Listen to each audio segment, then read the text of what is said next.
نون وعندنا سمطوس سوالم توحقر القبائل شوش من وقال مش شوش من آخر ما كان برش تولي موتنا نفس من ثاني الحرمة وقال عشان يدنقل شي برشا شوش من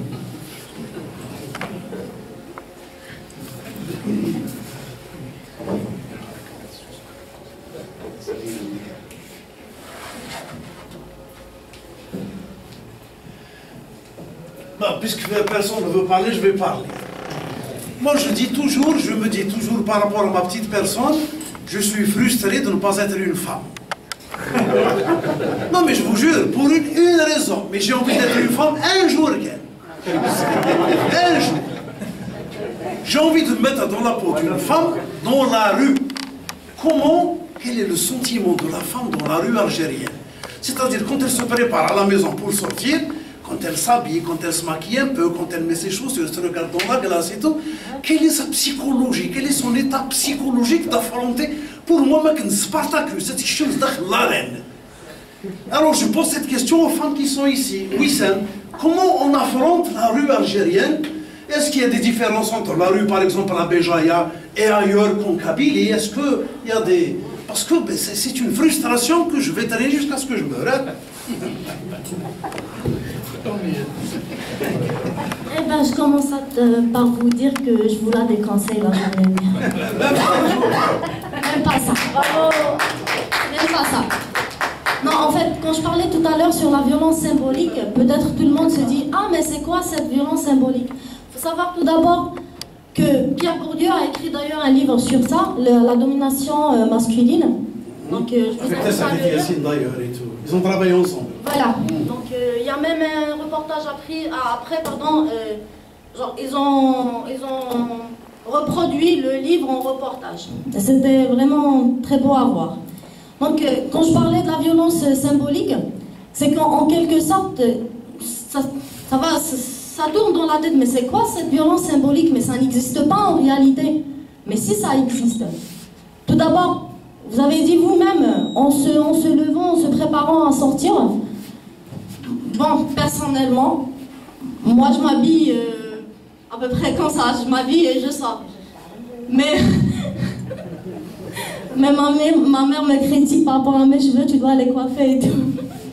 Non mais sérieusement, c'est que tout d'abord, une femme, même si en quelque sorte, elle décide par exemple de s'habiller dans la journée, je sais pas, de mettre une jupe, même en pantalon, elle se fait harceler. Donc ça n'a rien à voir en réalité avec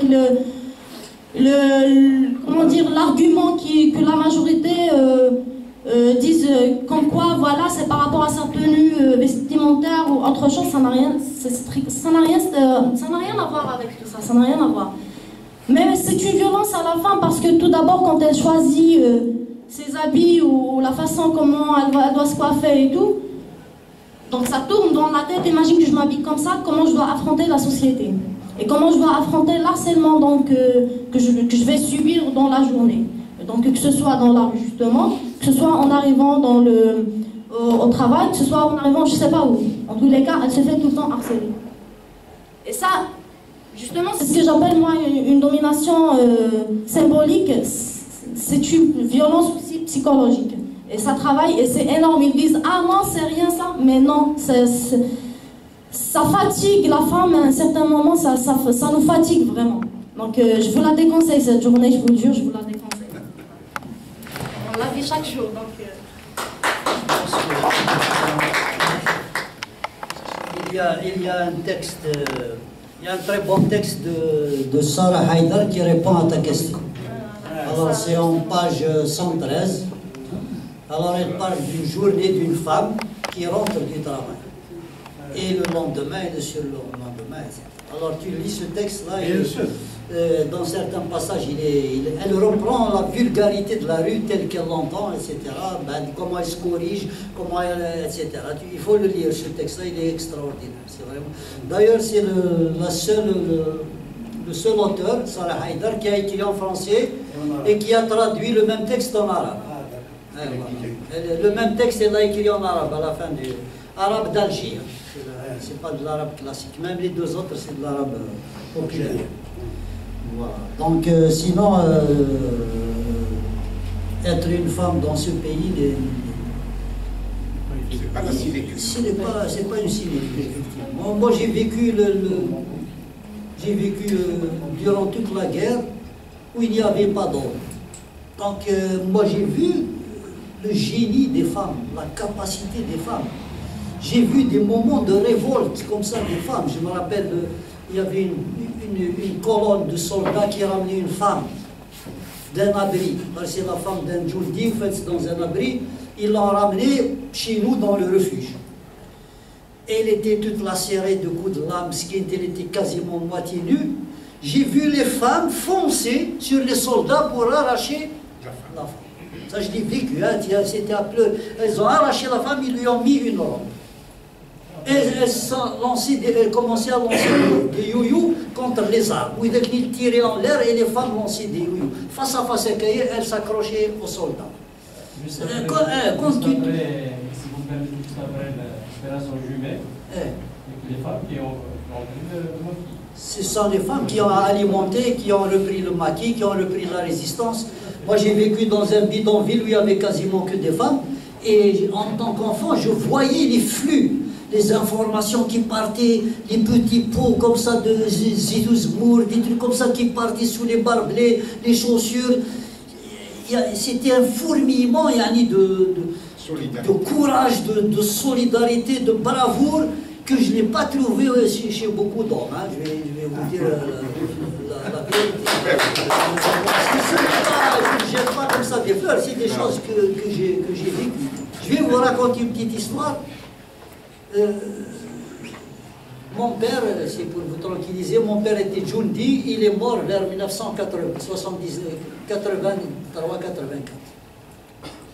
Mais moi, j'ai été orphelin en 1957. Je vais vous raconter cette histoire. Un jour, un mousbel, il tape à la porte. Il y a ma grand-mère qui est un peu le chef de toutes les familles d'Ina, qui sort de Chouamzienne.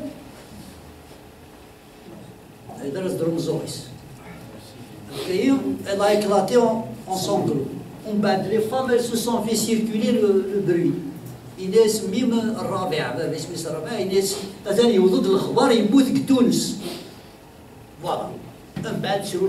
Etc. Donc, on est rentré dans le statut d'orphelin. On a été orphelin en 57, 58, 59, 60.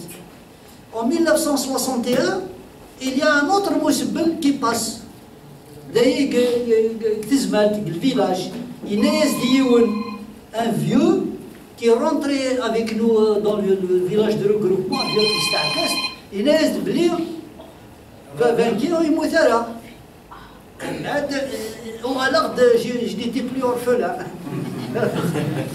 Et moi c'était pas ma situation, moi j'étais gosse, je savais rien. Je regardais les femmes, ma maman, ma grand-mère, mes soeurs et tout ça, qui ont pris ce coup de marteau. Et le jour où on a eu cette espèce de délivrance, que mon père était vivant et que c'était prouvé, que silencieux, soit l'un, qu'Addad, Wind, Slahimira, Abdrahman, ce genre de choses. Alors quand tu traverses ce genre de... Et quand tu regardes le courage des femmes, qui ferment, tu as ta maman qui ferme comme ça, un épisode de sa vie, qui s'installe dans le veuvage, durant la guerre, qu'elle allait prendre en jet, etc. Puis un jour, elle revient, une sorte de renaissance comme ça. Je ne sais pas si c'est une renaissance. Hein. C'est une grosse question par rapport à la femme. Et comment elle a vécu tout ça, je n'en sais rien. Mais durant la guerre, moi, j'ai vu. À l'indépendance, alors là, quand les femmes ont pris en charge, quand on est revenu dans ce qu'on appelait la zone interdite, on nous a chassés dans du village. On a repris nos terres, etc. Comment les femmes ont repris l'outil de travail. Il n'y avait pas d'hommes. Les hommes disaient la majorité moutinaquis. Comment ils ont repris l'élevage des animaux, ils ont repris l'agriculture, ils ont repris à tailler. Moi, j'ai vu ma mère et ma grand-mère tailler des oliviers à merguez, normal, pour reprendre la cueillette des olives. Elles ont repris la vie à maquinir gazen. Et ça, ça m'a fortifié dans une conviction totale, approfondie, enracinée, même si elle n'est pas l'égale de l'homme, elle est supérieure à l'homme.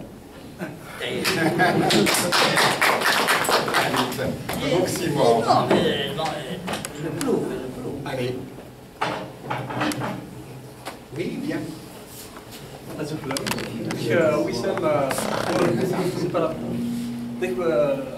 Pour sortir, pour affronter la rue, donc tu sors les cheveux dans l'air. Et il se trouve que c'est ta maman, une maman qui est critique et non pas le papa. Alors est-ce que la condition de la femme n'est pas conditionnée par les femmes? Est-ce que c'est vraiment la violence symbolique qui n'est pas entretenue exactement par la femme elle-même? C'est elle qui se... Enfin, oui, justement, j'allais parler par la suite par rapport à ça. En fait, il faut savoir, quand on parle du patriarcat, c'est pas la violence faite par les hommes envers les femmes, c'est pas ça. Mais c'est un système dominant qui font l'ancrage des idées comme quoi... qui font ancrer en tous les cas une idée comme quoi tu es inférieur à l'homme.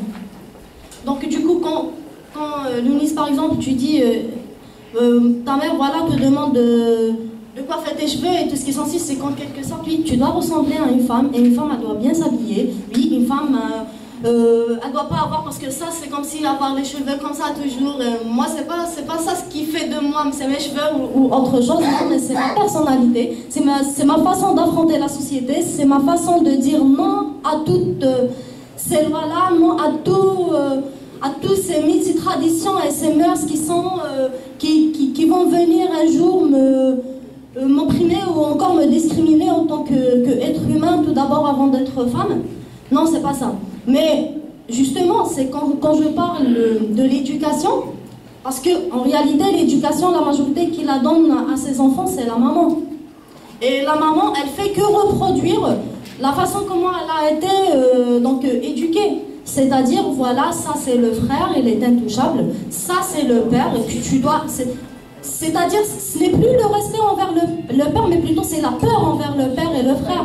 Pourquoi? Parce que c'est la jante masculine, voilà, tout simplement. Donc voilà, oui, ça se répète.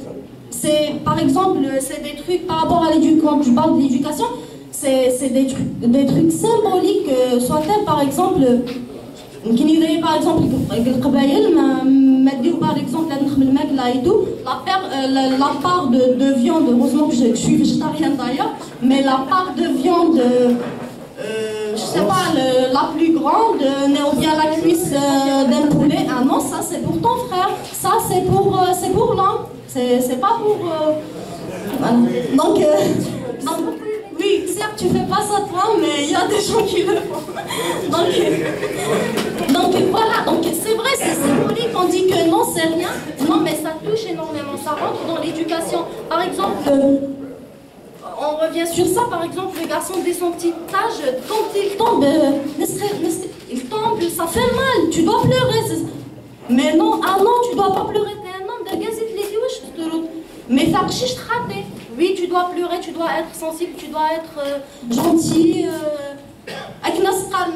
Même ils nous ont donné le nom de Jins Latte. Donc c'est ça, ça rentre dans l'éducation, tout ça. Et ça se reproduit, et on est en train de reproduire la même chose, justement.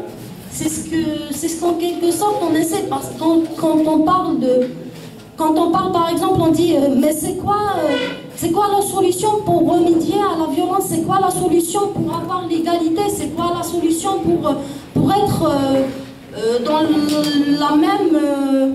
la même balance que l'homme? C'est quoi ça? C'est tout d'abord avoir la sensibilisation et de rendre les gens plus conscients par rapport à leurs actes, que ce soit envers l'homme, que ce soit envers la femme. Même les discours, par exemple, dans le domaine de travail, ça m'a fait rire à un certain moment. Après, je suis restée et ça m'a posé. C'était des questions que je me posais. C'était une fois dans l'association dont je fais partie avant à l'université. On faisait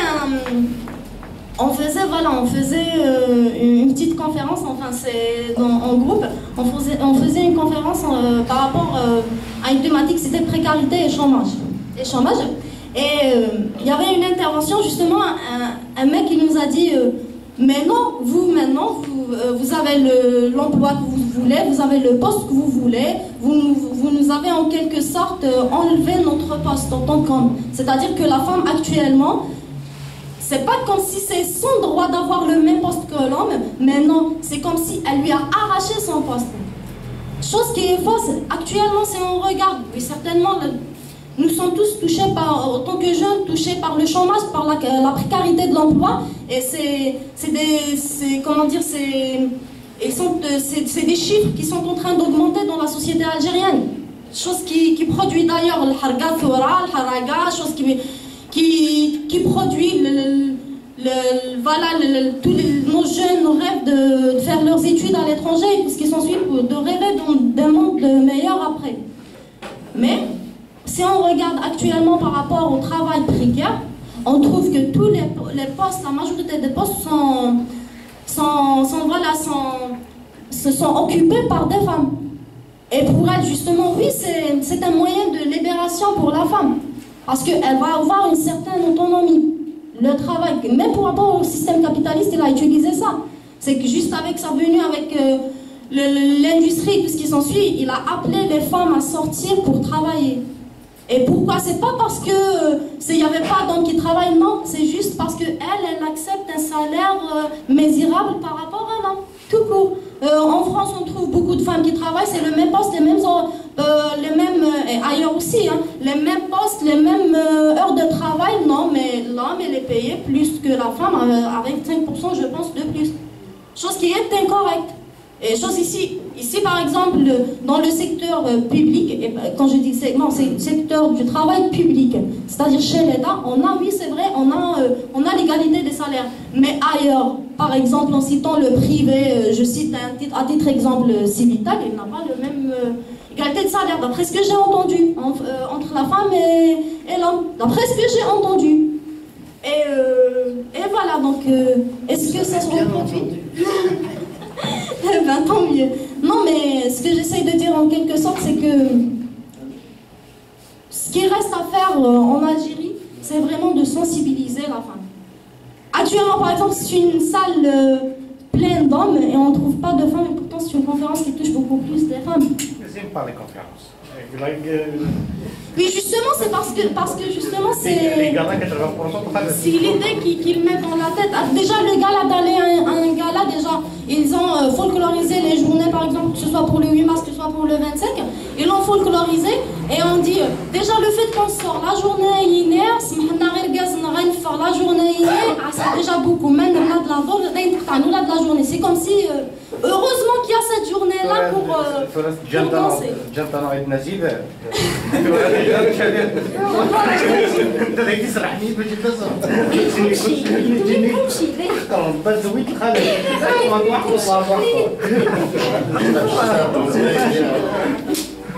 Allez, viens.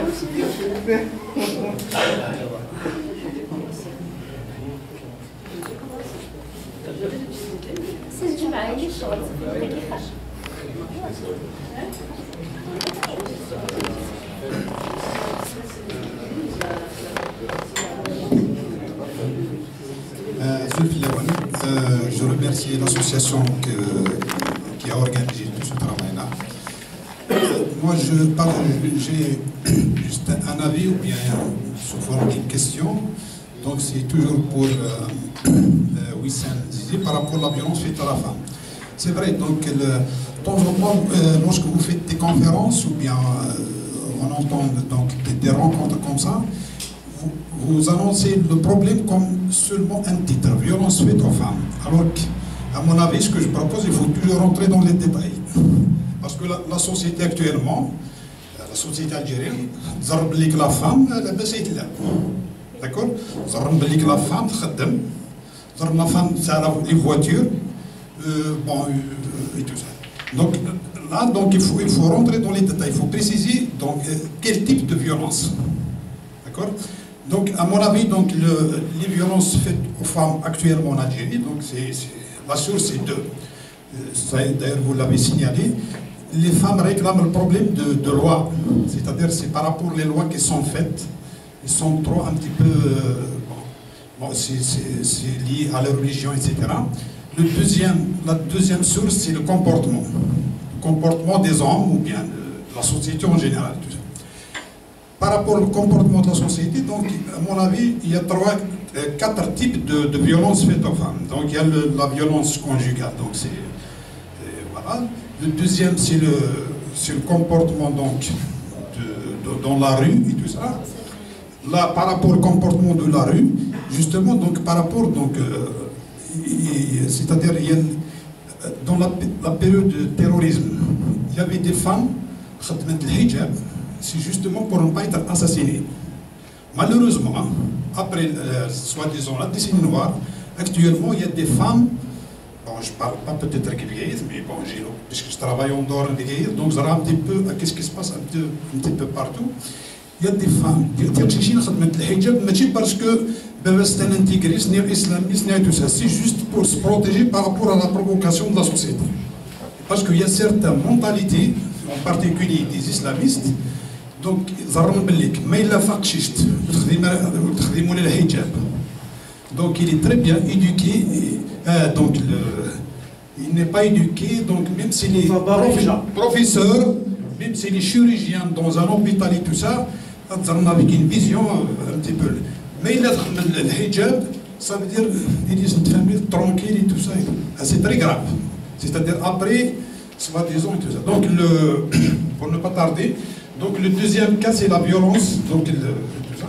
Donc, à mon avis, donc le grand problème qu'il faut un petit peu là où il est, c'est la violence faite par l'intégrisme islamiste.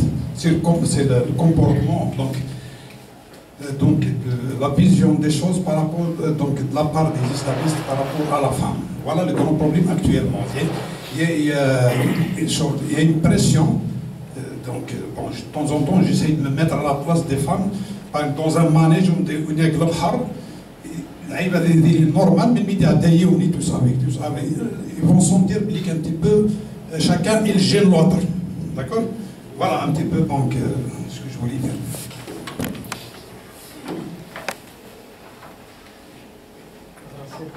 Alors,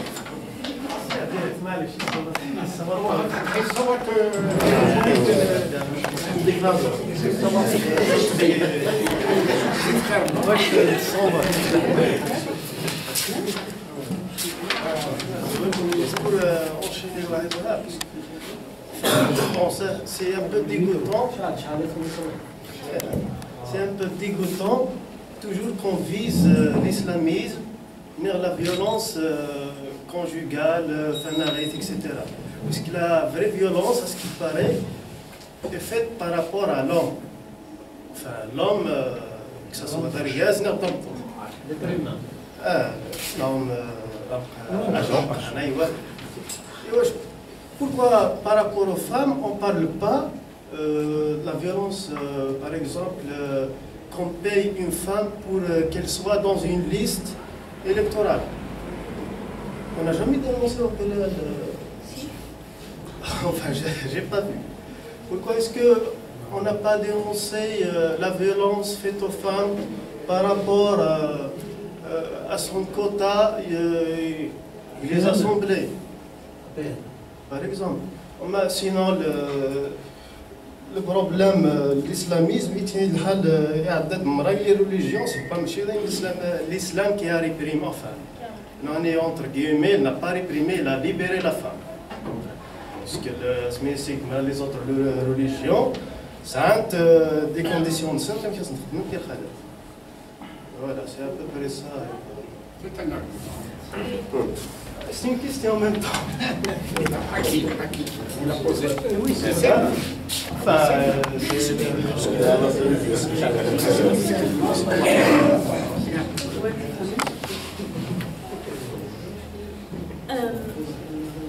si on revient par rapport au harcèlement de rue, en réalité, certes, il y a des femmes qui mettent le voile juste pour se protéger. J'ai une camarade, elle est constantinoise, normalement elle va arriver d'une minute à l'autre. En principe, j'espère qu'elle arrivera en tous les cas.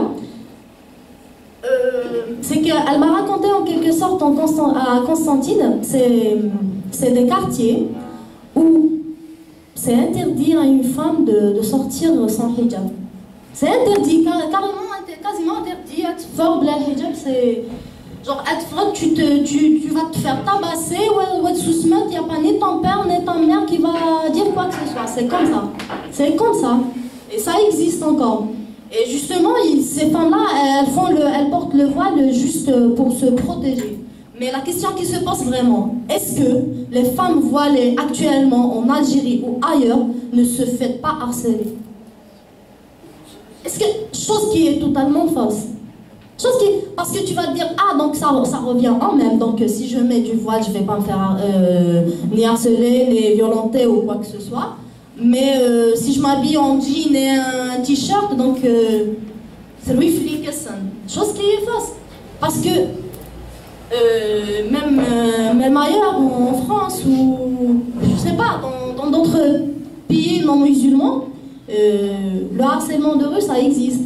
Les violences, ça existe. Donc non, c'est pas par rapport. Certes, c'est un moyen dans quelques régions pour sortir, mais en aucun cas était une protection pour voilà, écarter le regard de la personne. Au contraire, une fois, il m'a dit, il y a un homme qui m'a dit, moi, je suis plus curieux de voir ce qui se cache plutôt à l'intérieur du niqab que de voir une femme habillée en jean et tout ce qui s'ensuit. Donc, habillée normal. Donc c'est un peu ça. Et si on revient aux religions, en aucun cas on a dit que le christianisme ou encore le judaïsme ou l'islamisme n'a pas opprimé la femme.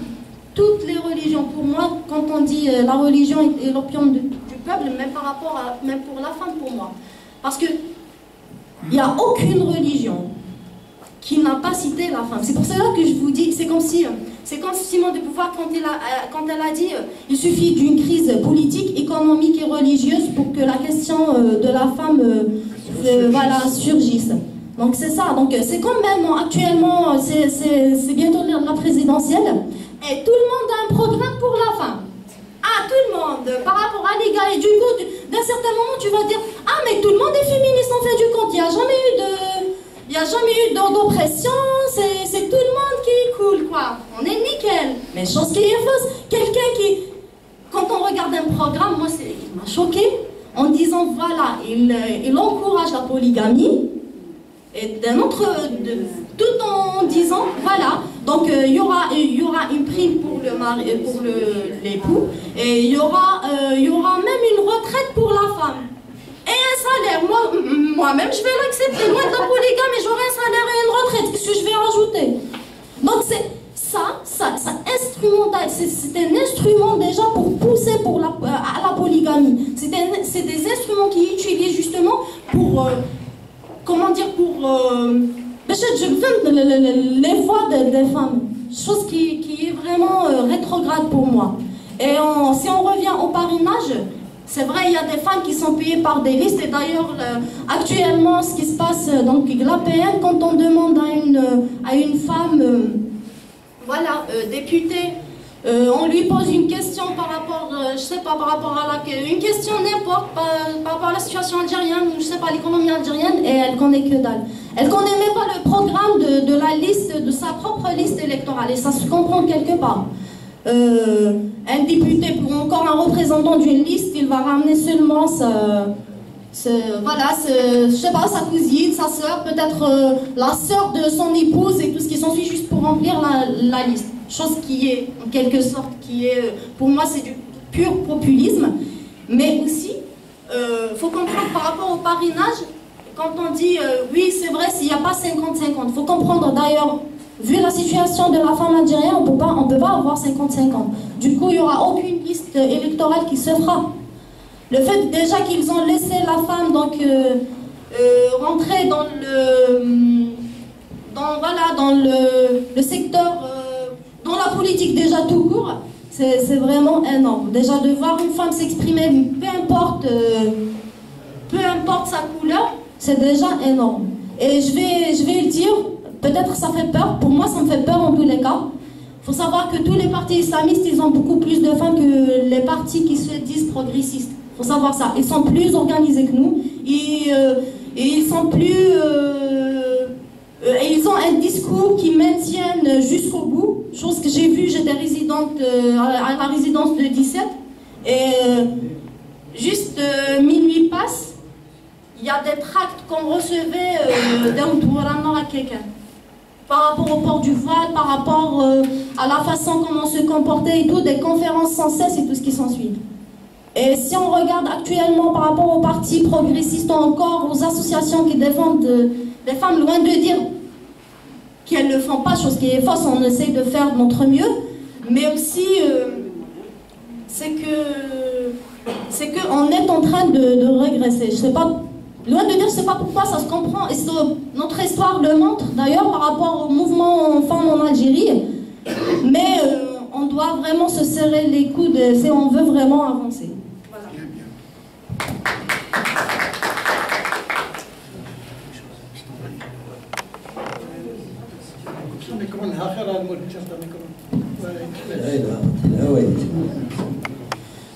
Je voulais juste signaler l'existence d'un livre. Il y a eu, comme vous le savez, récemment le salon du livre SILA. Il y a eu un livre d'une certifiée, s'appelle Safiti. Le nom de famille, j'ai oublié le prénom. Le livre s'appelle Voix de femme, Voix de fête. Alors dans ce livre-là, qui fait à peu près 120 pages, cette maman va déconstruire la façon dont la femme algérienne reproduit, mais c'est bon, comment la femme algérienne reproduit dans la cellule familiale le patriarcat. C'est-à-dire que, comme il a été dit, ce n'est pas l'homme qui se charge de cette basse fonction. C'est la femme qui organise la discrimination, comme elle a expliqué Wissam. Quelle est la part du garçon, quelle est la part de la fille dans la famille. Et cette violence symbolique-là, c'est une éducation. Elle apprend à la fille de se plier. Alors cette écrivaine, elle a trouvé un concept formidable. Elle dit que quand la fille naît, elle pleure en tant que bébé comme le garçon. Il y a des voix qui s'expriment dans sa tête, par sa bouche, par son corps, etc. Il y a des voix. Et toute l'éducation de la femme algérienne, c'est de réprimer ces voix. Autant la femme fait tout pour que la voix du garçon sorte, s'exprime, soit forte, extérieure, virile, etc. Autant elle développe des stratagèmes pour réprimer, pour casser, pour mettre sous le boisson les voix de la fille. Elle prend plusieurs... c'est une famille de 6 filles, donc elle passe en revue des exemples comme ça. C'est vraiment un petit trésor, ce livre-là, où on voit comment la femme elle-même a été conditionnée pour transférer le conditionnement. Et je voulais ajouter un autre mot pour notre ami qui parlait de la violence. Il y a 2 choses qu'il faut peut-être savoir. Wissam a développé les 3 types de violence, la violence symbolique, la violence verbale et la violence physique. Alors il y a des classes sociales, il y a des violences qui correspondent à des classes sociales. Et la femme autonome libérée qui a un travail, qui a son véhicule, et là elle subit un type de violence. La femme qui est à la maison, qui fait le linge, qui fait le couscous, etc., elle a d'autres types de violence. Il y a comme ça des spectres de la violence qui sont destinés à des cohortes, à des classes sociales. Il y a des femmes qui se sont libérées par rapport à la violence domestique, mais elles subissent la violence de la rue, la violence verbale, la violence rigmat, subban, etc. Par contre, à la maison, son mari ne va pas la battre, par exemple, elle vit en couple harmonieux, etc. Mais la violence sur l'espace public, elle n'échappe pas. Par contre, il y a certaines femmes, elle ne peut pas sortir sans être violentée. D'abord, elle n'a aucun rapport à l'espace public. Si elle sort une fois pour aller chez le médecin, sur son parcours, elle entend, hein, donc ça, elle n'est pas habituée. Pour elle, c'est de choc en choc. Et quand elle rentre à la maison, c'est une très très mauvaise aventure. Voilà. Et je voulais ajouter un troisième point, juste pour émettre une hypothèse, je ne sais pas ce qu'elle vaut, j'aimerais bien la partager, par rapport au harga. Alors, les jeunes qui partent, alors partir, c'est très ancien. On n'est pas les premiers, nos parents sont partis, nous-mêmes nous sommes partis.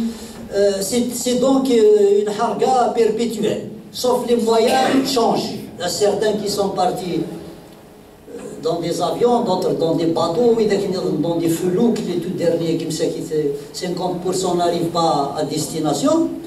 Mais généralement, moi-même en tant qu'homme, en tant que garçon, j'ai vécu un dilemme.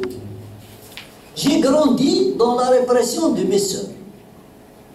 Je dois réprimer mes sœurs. C'est moi le mal. Le père n'est pas là, donc je remplace l'autorité paternelle. Puis de l'autre côté, j'ai besoin d'avoir une petite copine, avoir une amie d'abord. Comment régler ce dilemme? Comment je réprime ma sœur, je ne la laisse pas sortir, les garçons ne doivent pas lui parler, mais moi j'ai besoin d'une fille à qui parler. Comment régler ce problème-là? Et c'est là où intervient la harga. Quand je fuis, parce que c'est une fuite aussi, parce que la harga c'est pas économique, hein. En Algérie il y a plus d'opportunités de travail qu'en France. On fuit pour régler cette ambivalence, ce dilemme. Si quand je m'installe à Aubervilliers, je peux avoir ma petite copine et ma soeur n'est pas à côté, je ne vais pas la réprimer. Donc j'ai réglé mon problème existentiel, c'est très très important. Et c'est l'un des vecteurs de toute cette jeunesse qui s'en va. C'est un mal-être dû à la religion. C'est la religion qui nous couvre dans un mal-être, un paradoxe où tu dois réprimer ta mère, ta propre mère, tu dois la réprimer. Ta mère, ta soeur, tes frères, ta voisine. Tu dois être là le coq qui surveille le truc féminin. Et de l'autre côté, toi-même, tu as besoin de femmes. Comment régler ça? Je ne sais pas ce que vous en pensez.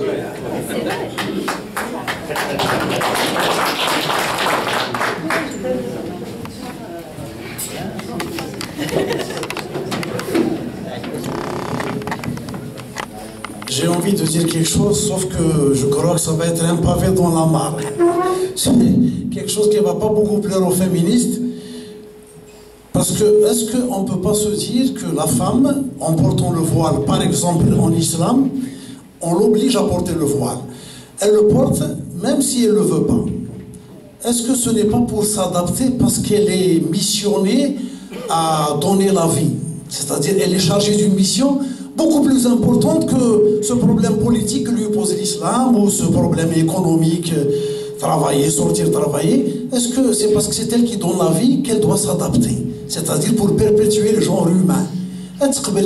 Comme nos mamans, c'était pas le hijab, mais ma maman, elle a supporté mon connard de papa toute la vie. Mais c'est comme ça. Parce que je pense que la mission là de donner la vie, de perpétuer le genre, ça relève du sacré, ça relève de... Je ne sais pas. Mais sinon aussi, on dit que l'homme descend du singe, sauf que le singe, il ne bat pas sa gueule, non. Merci. Je reprends une deuxième question.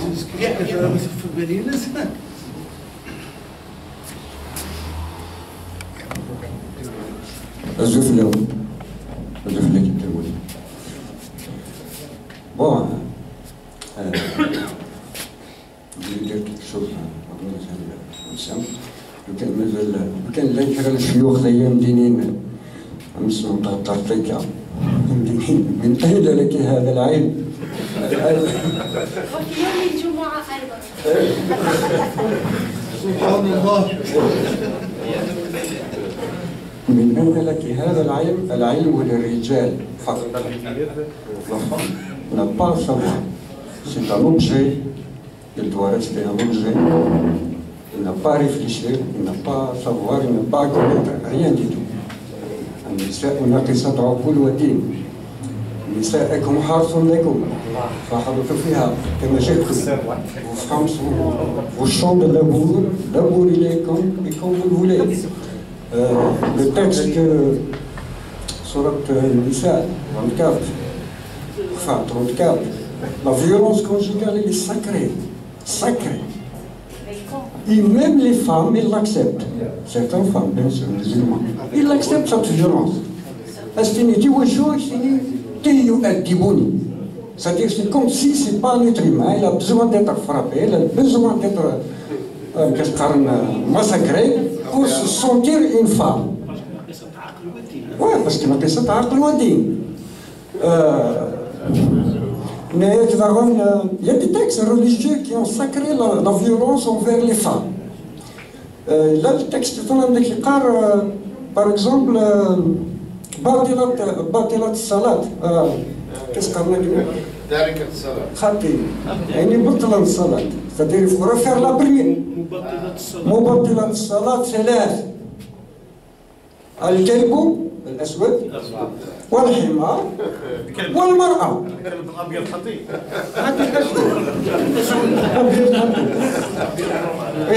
d'ailleurs تربية الكلاب في الإسلام الحرام. L'origine du voile, c'est une catastrophe. Par exemple, vous ne portez pas le hijab. Pour ces islamistes-là, pour cette idéologie-là, vous êtes une milk yamin. C'est quoi le milk yamin? فضيحة إسلامية والله أعلم ما كسقر. فضيحة إنسانية. C'est-à-dire, si on rentre dans ce sujet-là, on ne va pas en sortir. Donc, l'origine du voile, la première fois qu'il défend l'origine du voile, c'était justement pour protéger certaines femmes des autres. Il y avait les femmes libres et il y avait les femmes esclaves qu'on appelle les milk yamin. C'est des esclaves sexuels, juste pour le tamattu. D'ailleurs, ça existe aussi ça dans les États. Donc, ils n'avaient pas de sanitaires dans leurs habitations, et quand ils vont faire leurs besoins quelque part dans un coin intime, etc., ils sont agressés, harcelés sexuellement par certains jeunes gens à cette époque-là. Au lieu de mettre fin à cette question, de mettre ces gens-là quelque part, je ne sais pas, en prison, je ne sais pas, il y a un verset qui a dit Ya ayyuhan nabi, qul li nisa'ik, ô prophète, dis à tes femmes et à tes sœurs, et aux femmes des croyants en général, de porter un voile quand elles sortent, afin qu'ils soient distingués et protégés. Afin qu'ils soient distingués de qui? Des esclaves. Parce que les esclaves à cette époque-là, ils n'avaient pas le droit de porter le hijab. عورت الأمة قرنس الأمة عورتها من السرة إلى الركبتين. C'est-à-dire جسم الإسلام هذا قريش تروح تعريان. Donc, si vous voulez agresser les femmes, agressez les esclaves, mais agressez pas les femmes du prophète, etc., etc. Et ces textes-là, ce sont les femmes qui les ont sacrés dans leur tête. Si tu lui dis non, le hijab n'est pas non, il n'y a aucun texte qui dit qu'on est obligatoire, c'est sacré par la religion dans la tête des gens, donc il faut avoir vraiment du temps pour que les gens arrivent à s'en sortir de cette question. Et merci. Donc, voilà. Je t'en prie, bien.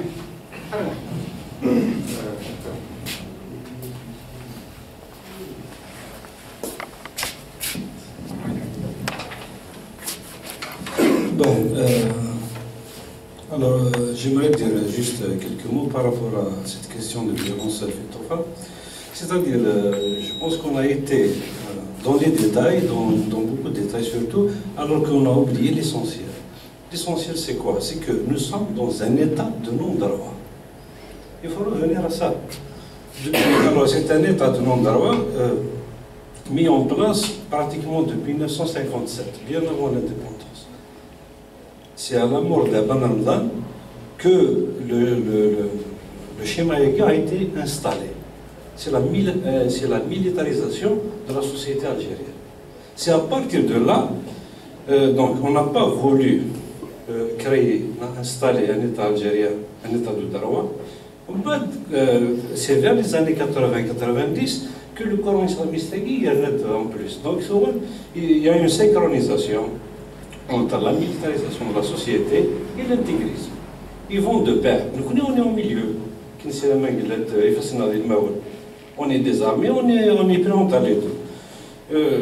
Les exemples ne manquent pas. Donc, à titre de mode, on va faire un peu de... Alors, qu'est-ce qu'il a fait le premier président de la République? Qu'est-ce qu'il a fait pour la femme? Rien du tout. On va dire kif kif.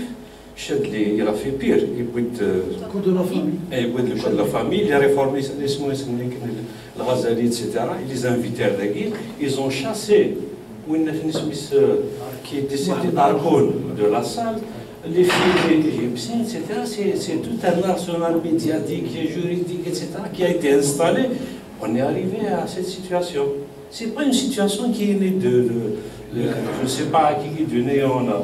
Il y a une histoire. Mais le plus important, la date la plus importante peut se situer aux environs de 1957. C'est à partir de là, on a manqué le cap. Au lieu d'installer donc des politiques qui vont gérer les choses qui allaient venir à l'indépendance, on a opté pour une autre solution par l'assassinat. Par l'assassinat d'hommes, d'intellectuels. C'est à partir de là qu'on a préparé le lit de l'intégrisme. Si on va par exemple ce qui se passe en Tunisie, c'est autre chose. C'est l'ex-président Bourguiba qui a pris le relais. Bon, c'est pas ce qui se passe dans tout un pays, mais l'actuel président est en train de faire la même chose.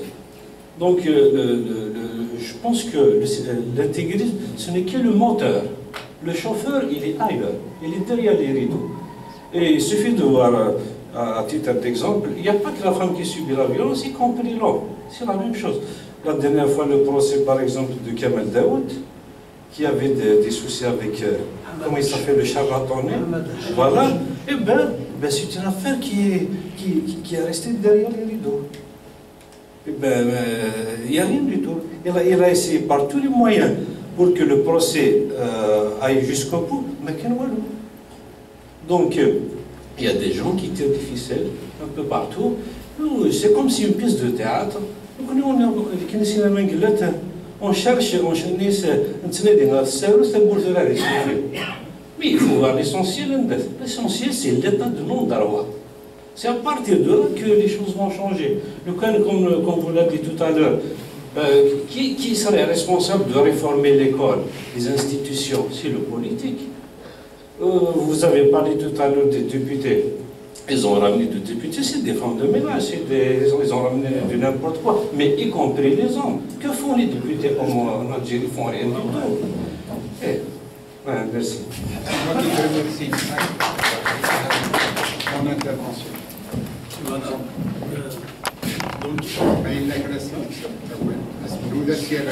Voilà, donc on prend ces réponses et puis on passe à la vente dédicace. La bande demoiselle de Delmer Zaire pour qu'on y libère.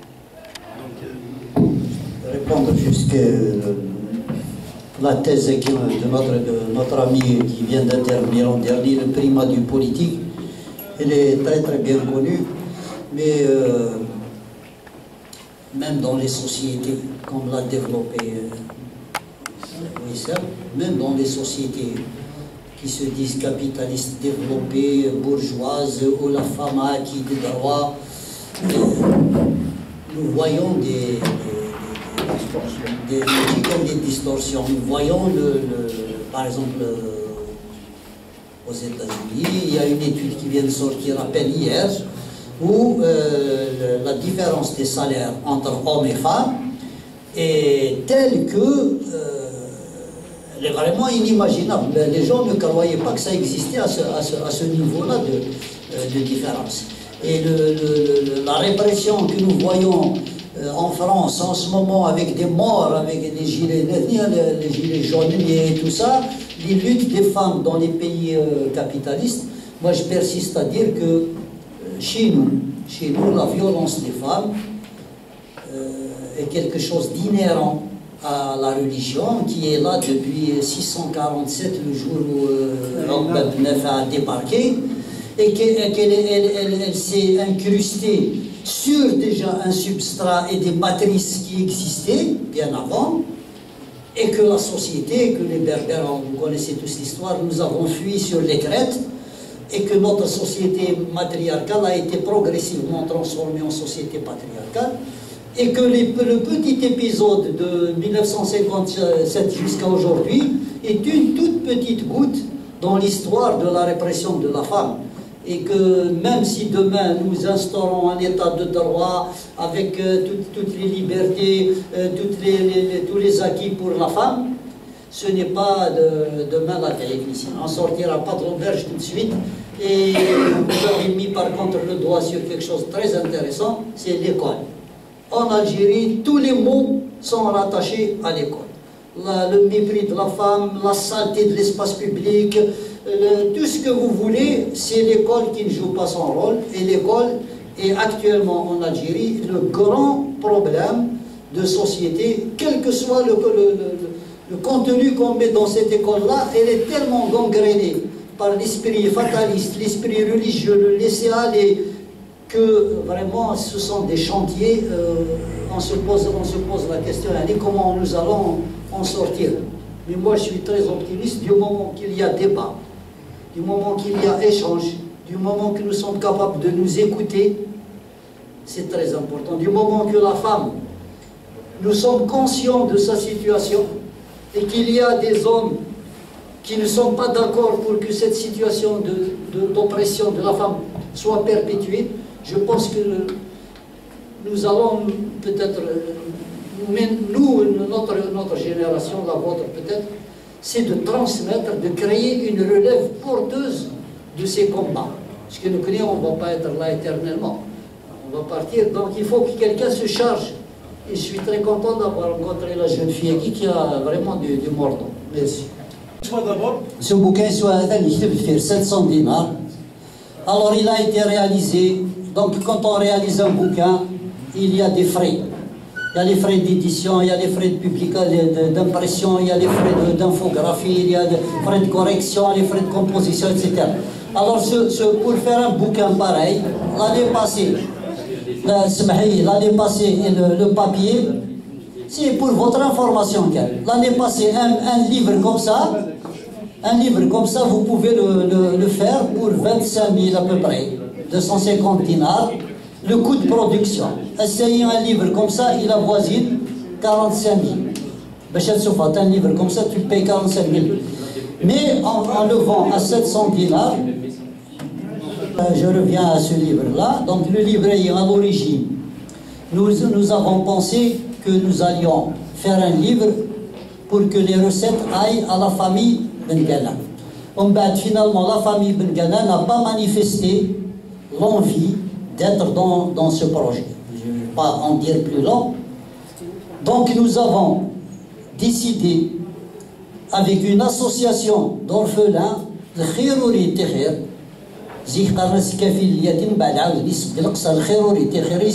l'association,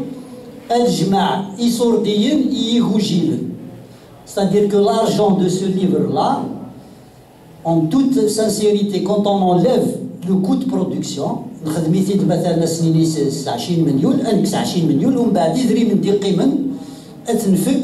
et l'association ailleurs, d'ailleurs, c'est déjà 300 exemplaires, pour le fonds des orphelins. Et vers le 28 février, c'est l'anniversaire de la mort de Katia Ben Ghana, on va essayer de faire un gros événement, les 500 à 600 exemplaires, ça à la vente pour réunir l'argent, pour ramasser l'argent pour pour cette association-là qui fait beaucoup d'actes caritatifs et humanitaires. Voilà. Donc c'est comme ça. L'essentiel pour nous, c'est que le symbole Katia Belgana soit vivant et nous devons le perpétuer chaque année. Il a passé un livre pareil, il est un jeune qui dit je respecte son travail, il a sorti un autre livre, peut-être c'est une dame, c'est un beau livre, ce qu'on appelle un beau livre, c'est-à-dire toutes les photos et tout des petits textes comme ça de poésie sur Katia Belgana et sur les 11 filles de Belabès qui ont été assassinées, sont descendues d'un autobus. Donc il y a beaucoup de livres comme ça et c'est de bon augure, c'est de bon augure. Nous devons marquer notre époque. Voilà, c'est tout ce que j'avais à dire. Donc je vais vous signer Abdrahman. Il va faire une petite synthèse pour nous, et ça sera la fin, et ça sera à ce moment-là la distribution de livres. En fait, ça va être une sorte de réponse pour M. Bourmila. C'est qu'en quelque sorte, en disant que normalement elles ont supporté toute l'oppression, donc, et elles ont pu vivre quand même dans le silence, justement, nous on lutte pour briser ce silence-là. Et justement, en tant que femme algérienne, en tant que féministe, ou bien peu importe que ce soit homme ou femme qui rêve d'égalité, qui rêve d'émancipation de la société, on doit mettre main dans la main pour sensibiliser et rendre la société plus consciente. Parce qu'il faut savoir aussi, on ne peut pas avoir une libération de la femme sans une révolution sociale. Voilà, je termine sur ça, merci.